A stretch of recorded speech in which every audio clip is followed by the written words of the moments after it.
Hello everyone, welcome to my YouTube channel. तो लेकर आ गई हूँ मैं इस सीरीज का सेकंड एपिसोड। लेकिन अगर आपने इससे पहले के एपिसोड्स नहीं देखे हैं तो आई सजेस्ट पहले आप उन्हें देख लीजिए, लिंक आपको डिस्क्रिप्शन में मिल जाएगा। तो एपिसोड स्टार्ट होता है, हमें सीन दिखाया जाता है फ्लैशबैक से, जहाँ हमारी फेंगली जो है वो हमारे लुयान के लिए ट्रांसलेट कर रही होती है कॉमिक के इंग्लिश लाइन को चाइनीज में, काफी गुस्से में। प्रेजेंट में हमें दिखाया जाता है कि लुयान ले गया होता है फेंगली को टीचर के पास और टीचर उसे सुना रहे होते हैं लैब में विस्फोट करने के लिए। बेचारी हमारी फेंगली मना कर रही होती है कि उसकी वजह से नहीं हुआ है। टीचर लुयान से पूछते हैं कि क्या तुमने इसके अलावा किसी और को देखा था। तो लुयान काफी गौर से फेंगली को देखने लगता है और फेंगली उसे रिक्वेस्ट करने की कोशिश कर रही होती है कि प्लीज मेरा नाम मत लेना, लेकिन लुयान बोल देता है कि मैंने इसके अलावा किसी को नहीं देखा। इस बात से हमारी फेंगली काफी ज्यादा चिढ़ जाती है और कहती है कि ये बस मुझे फंसाने की कोशिश कर रहा है और कुछ नहीं। सर आप इसकी बात पे ध्यान मत देना। पर टीचर कहाँ सुनने वाले थे और लुयान कहता है कि तुम्हारे अंदर थोड़ी सी शर्म है या नहीं, मैंने तुम्हारी जान बचाई और तुम ऐसी छोटी छोटी बातें करी हो मेरे बारे में। तभी टीचर जो है उसे कहते हैं कि तुम्हें आगे की इन्वेस्टिगेशन में साथ देना होगा, कोऑपरेट करना होगा। तो वो मान जाता है। उसके बाद वो वहाँ से जाने लगता है। तो हमारी फेंगली कहती है सर इसे जाने मत दो, इससे अच्छे से पूछो, ये बताएगा। टीचर जो है वो फेंगली पर गुस्सा करते हुए कहते हैं कि बहुत होगी तुम्हारी बकवास, अब सीधे सीधे बताओ तुमने किया है या नहीं। अगर तो ये पकड़ा गया ना तो तुम्हें एक्सपेल कर दिया जाएगा। ये सुनने के बाद तो फेंगली के पैरों तले जमीन खिसक जाती है और उसके बाद दिखाया जाता है कि वो लुयान के पीछे जाती है, उससे सॉरी बोलती है, उससे भीख मांगती है कि प्लीज उससे जाकर टीचर को जाकर सच बता दे कि उसकी वजह से विस्फोट नहीं हुआ है। और लुयान को लगता है कि वो झूठ बोल रही है और उसको फंसाने की कोशिश कर रही है। इनफैक्ट लुयान को उसकी रात वाली बात भी आती कि वो उसके लिए काफी अनलकी है। तो वो उसे कहता है कि मुझसे दूर हो, मैं तुम्हारे लिए अनलकी हूँ, ये बोलकर चला जाता है। और हमारी फेंगली सोचती होती है कि ये तो छोड़ने वाला है नहीं मुझे। दूसरी तरफ दिखाया जाता है कि नोटिस बोर्ड पर हमारी फेंगली की सारी करतूतों को लिख दिया होता है, जिसको पढ़कर उसकी क्लासमेट्स काफी ज्यादा खुश होती हैं और साथ ही एक अफवाह उड़ने लगती है कि लुयान जो है वो फेंगली का बॉयफ्रेंड है, जो कि उससे चुपके से मिलने गया था और इसी वजह से वो उसे बचा पाया है। इस बात को जियाई तो मानने से मना कर रही होती है, लेकिन अब अफवाह तो अफवाह होती है जो उड़ने लगी है और इस वजह से ही वो फेंगली से दूर जाती है। फेंगली आकर नोटिस बोर्ड को देखती है और सोचती है कि इन लोगों ने मान ही लिया कि ये मैंने किया है। दूसरी तरफ जब लुयान अपने क्लास में जाता है तो उसके क्लास फेलोज उसके बारे में बात कर रहे होते हैं कि वो डेटिंग कर रहा है और डेटिंग करते हुए पकड़ा गया है। ऐसी ऐसी बातें उसके बारे में उड़ने लगती है और टीचर भी उसे कॉल करके बुलाते हैं क्योंकि उन्हें भी इस टॉपिक पर बात करनी थी। नेक्स्ट सीन में लुयान पहुंचता है टीचर जाओ के पास और टीचर जाओ से पूछते हैं कि मैंने सुना है कि तुम और फेंगली पहले क्लासमेट रह चुके हैं। ये सुनकर तो लुयान को झटका लगता है क्योंकि उसे वो तो सच में भूल गया था इस बारे में। तो टीचर कहते हैं कि अब तुम क्या कहना चाहते हो इस बारे में, कि तुम उसे भूल गए थे या जानबूझ के इसे अवॉइड कर रहे थे या हमारे सामने एक्टिंग कर रहे थे।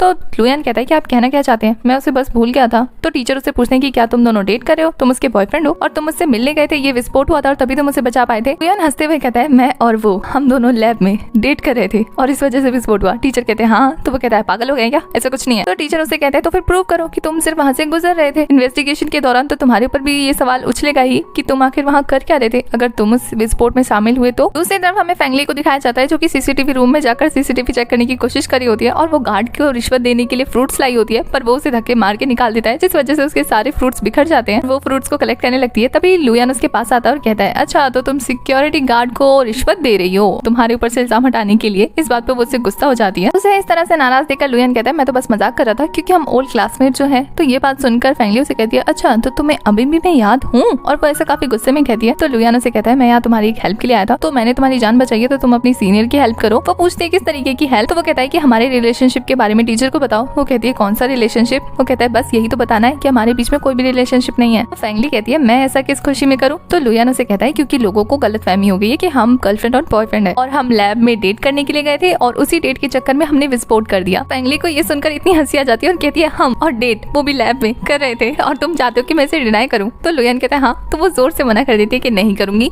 वो कहता है क्यों। तो वो कहती है कि मैं चाहती हूँ कि पहले तुम मुझे इनोसेंट प्रूव करो, उसके बाद मैं ये प्रूव करूँ कि हम डेट नहीं कर रहे हैं। तो लुयान कहता है तो तुम मुझे फंसाने की कोशिश करियो अपनी बातों में। तो फेंगली कहती है नहीं, मैं चाहती हूँ कि हम दोनों ही निर्दोष साबित हो जाए, बस और कुछ नहीं। तो लुयान कहता है कि तुम्हें लगता है कि तुम मुझे अपनी बातों में फंसा सकती हो, मैं ऐसा बिल्कुल भी नहीं करने वाला और इस स्टूपिड चीजों के लिए तो बिल्कुल भी नहीं। तो हमारी फेंगली कहती है मुझे तो लगा था कि तुम चेंज हो गए हो, तुम तो 2% भी चेंज नहीं हुए। लुयान उसे कह देता है कि तुम्हें क्या लगता है मैं तुम्हें याद रखा हूँ, तुम मुझे याद भी नहीं हो कि तुम थी कौन। और दोनों के बीच में कोल्ड वॉर छिड़ जाती है कि वो उसे इनोसेंट प्रूव करेगा तभी ये उसकी डेटिंग वाले र्यूमर को गलत साबित करेगी, वरना तो वो उसे हवा देती रहेगी। लंच टाइम पे लुयान कैंटीन में लंच कर रहा होता है और वो उसके पास जाकर बैठ जाती है। लुयान ये देखकर सरप्राइज होता है कि आखिर वो उसके पास क्या कर रही है। तभी वो उसके क्लासमेट को देखकर काफी क्यूट एक्ट करने लगती है और उसे खाना सर्व करती है, ऐसे बिहेव करती है जैसे कि वो उसकी गर्लफ्रेंड है। और ये देखकर उसका क्लासमेट कहता है कि तुम्हारी गर्लफ्रेंड कितनी ज्यादा क्यूट है ना। उसके बाद वो उसके क्लास में एंट्री लेकर उसके पास जाकर बैठ जाती है, जिसे देखकर तो जियाई का खून खौल जाता है और सबको थोड़ी और भनक लग जाती है कि वो डेट कर रहे हैं। उसके बाद वो लाइब्रेरी में पढ़ रहा होता है तो वो उसकी काफी क्लोज फोटो लेकर अपलोड कर देती है, काफी रोमांटिक शायरी के साथ, जिस पर काफी ज्यादा कमेंट आते हैं और ये पोस्ट देखते देखते वायरल हो जाती है। ये टीचर भी देख लेते हैं और जियाई और उसकी फ्रेंड भी। उन्हें तो यकीन ही नहीं हो रहा था कि सच में वो दोनों डेट करें, इतने क्लोज है। जब लुयान ये पोस्ट देखता है तो कहता है इसकी इतनी हिम्मत, इसे तो अभी बताता हूँ। और तभी उसकी नजर पड़ती है हमारी फैंगली पे, जो कि उसे जीप चढ़ा कर वहाँ से भाग रही होती है और सामने से भागते भागते उसे बारिश दिखने लगती है और वो कहता है कि अब तो नहीं छोड़ने वाला। लेकिन फैंगली बारिश में ही निकल जाती है। ये तो उसे उम्मीद नहीं थी कि वो बारिश में निकल जाएगी, लेकिन वो तब भी उसका पीछा करा होता है बारिश में। और यहाँ हमारा सेकंड मेल लीड उसे जब फैंगली दिखती है ना तो उसे देखता ही रह जाता है, क्योंकि उसे वो काफी क्यूट लगी थी। यहाँ भागते भागते फैंगली लुयान के हत्थे चढ़ जाती है और वो लुयान उसे पकड़कर उसे कहता है कि अब तुम्हें सच बोलना पड़ेगा। तो फैंगली वहाँ से भागने की कोशिश करती है और उसे धमकी देती है कि मैं चिल्लाऊंगी। लुयान कहता है कि सबको पता लग जाएगा ना, फिर हम तो डेट नहीं कर रहे हैं। और फिर वो कैमरा ऑन करके रिकॉर्डिंग स्टार्ट कर देता है और कहता है कि जल्दी से बोलो कि हमारे बीच में कुछ नहीं है। तो यहाँ फैंगली एक चाल चलती है, वो रोते हुए वीडियो रिकॉर्ड करने लगती है कि हमारे बीच में कुछ भी नहीं है। और जब टीचर ये देखते हैं तो वो काफी ज्यादा अपसेट हो जाते हैं। तो लुयान कहता है अब तो आपको यकीन हो गया ना। तो टीचर कहते हैं तुम्हारी हिम्मत कैसे हुई, उसे बुली करके तुमने ये बात उगलवाई, तुम तो कितने ज्यादा बुरे लड़के हो। ये सुनकर तो लुयान के होश उड़ जाते हैं कि आखिर उसने कैसे उसे ट्रिक किया। इधर फैंगली को दिखाया जाता है कि वो जैसे अपने रूम में आती है ना, उसके रूममेट उसे अंदर आने नहीं देते हैं, क्योंकि वो काफी ज्यादा नाराज थे। इस बात से वो काफी अपसेट हो जाती है कि वो उसे अंदर नहीं आने दे रहे। तो वो बाहर निकल कर आकर रोने लगती है। तभी वहाँ फीफी आती है डिलीवरी करने के लिए और उसे पता लग जाता है हमारी फैंगली की सारी सिचुएशन के बारे में। फैंगली उसे काफी ज्यादा मोटिवेट करके अपने साथ लेके जाती है और वो दरवाजा खुलवाती है और जियाई को ना जाते जाते काफी बड़ी धमकी दे जाती है कि अगर उसने उसकी बेस्ट फ्रेंड को परेशान किया तो फिर तो वो उसका हाल खराब कर देगी। जियाई को तो काफी मुंह की खानी पड़ती है, लेकिन यहाँ हमारी फैंगली खुश हो जाती है क्योंकि उसके साथ एटलीस्ट उसकी बेस्ट फ्रेंड तो है। नेक्स्ट डे लैब में फैंगली जब अपना एक्सपेरिमेंट कर रही होती है तो वो सोच रही होती है कि उसने ऐसी कौन सी गलती कर ली थी पिछले टाइम पे जो विस्फोट हुआ था। तभी उसका हाथ जल जाता है और क्यांग उसे समझाता है और स्ट्रेस लेने से मना करता है। वैसे क्यांग हमारी स्टोरी का सेकंड मेन लीड है। फैंगली उसे बताती है कि उसकी वजह से विस्फोट नहीं हुआ है, उसने तो काफी अच्छे से सारी चीजें की थी, उसके अकॉर्डिंग ऐसा नहीं होना चाहिए था। तभी टीचर जो है वो अनाउंसमेंट करते हैं कि सभी को ग्रुप बनाना है अपने प्रोजेक्ट के लिए। तो फैंगली के साथ कोई भी नहीं होता है, वो अकेली होती है। पूरे क्लास में से कोई भी उसका ग्रुप पार्टनर बनने के लिए तैयार नहीं होता है। तभी क्यांग आगे आता है और उसका ग्रुप पार्टनर बनता है। कर सब लोग काफी ज्यादा शॉक होते हैं, लेकिन हमारी फैंगली काफी खुश होती है। और नेक्स्ट सीन में वो उसको थैंक यू बोल रही होती है। तो क्यांग कहता है इसकी कोई जरूरत नहीं है, हम साथ में मिलकर काम करेंगे काफी अच्छे से। और नेक्स्ट सीन में वो लोग अपनी अपनी रिपोर्ट तैयार करने लगते हैं। वो काफी ज्यादा मेहनत कर रहे होते हैं। रिपोर्ट तैयार करने के दौरान हमारा क्यांग जो है वो फैंगली से पूछता है कि आखिर वो विस्फोट जो था वो किस वजह से हुआ था, कोई आइडिया है। हमारी फैंगली को अच्छा लगता है कि वो पूछ रहा है, इन्वेस्टिगेट कर रहा है। क्यांग उसे कहता है कि वो उसकी हेल्प कर सकता है क्योंकि वो किसी सीनियर को जानता है जो कि इस बारे में डिटेल में बता सकते हैं। फैंगली काफी खुश होती है और उसे फेफे की बातें याद आ रही होती है कि फेफे ने कहा था कि उसका गुड लक जल्दी आ जाएगा और वो सोचती है कि क्यांग उसका गुड लक है। साथ ही उसे काफी अच्छा लगता है कि क्यांग उस पर ट्रस्ट कर रहा है। सीन में लुयान को दिखाया जाता है जो कि अपने क्लासमेट के साथ कैफे पर बैठकर कॉफी पी रहा होता है और उसका क्लासमेट उसे छेड़ रहा होता है कि तुम्हारी गर्लफ्रेंड के साथ कैसे चल रहे हैं। तो लुयान कहता है वो मेरी गर्लफ्रेंड नहीं है और वो उसे भी वो वाली वीडियो दिखाता है और बताता है कि ये सिर्फ एक अफवाह है कि हम उसे डेट कर रहे हैं पर हम डेट नहीं कर रहे हैं। क्लासमेट कहता है कि तुम बेवकूफ है, ये वीडियो देखकर कैसे पता लगेगा कि तुम दोनों डेट नहीं कर रहे हो। वो रो रही है, सबको लगेगा कि तुमने उसे परेशान किया और ऐसा जानबूझ के बुलवा रहे हो, तुम्हें बेवकूफ बना दिया। और ये बात जानने के बाद तो लुयान को इतना ज्यादा गुस्सा आता है कि वो उसे मैसेज करता है। तो उसे पता लगता है हमारी फैंगली ने उसे ब्लॉक करके रखा हुआ है। यहाँ फैंगली लाइब्रेरी में बैठे बैठे अपना प्रोजेक्ट कंप्लीट कर रही होती है। तभी लुयान उसका लैपटॉप हाइड करके उसकी सारी की सारी रिपोर्ट फाइल को गायब कर देता है और उसे कहता है कि अगर तुमने मुझे अनब्लॉक नहीं किया तो फिर देखना तुम्हारे साथ कितना बुरा करूंगा मैं। तो पहले तो फैंगली को पता नहीं था कि ये कौन है, लेकिन उसने सिर्फ एक ही बंदे को ब्लॉक कर रखा था और वो एक ही था, लुयान। तो ये देखकर वो उसे समझ आती है और कहती है कि मुझे ब्लैकमेल मत करो, मैं नहीं करने वाली कुछ भी ऐसा। ये बोलकर वो वहाँ से चली जाती है। पर लुयान क्या करने वाला ये तो आगे पता लगेगा। नेक्स्ट डे टीचर जो है वो सबसे सबकी रिपोर्ट मांग रहे होते हैं और वो अनाउंसमेंट करते हैं कि मुझे मेल कर देना। जैसे ही फैंगली मेल करने जाती है ना, उसके लैपटॉप में कुछ भी नहीं होता है। वो सोचती है कि मैंने सेव तो किया था, हमने इतनी मेहनत से बनाया था, गया कहाँ। उसे मिल नहीं रहा होता है। तो उसकी क्लासमेट उसे कहती है कि जाओ जाकर टीचर को रिपोर्ट करो इस बारे में। तो वो पहुंच जाती है कियान को लेकर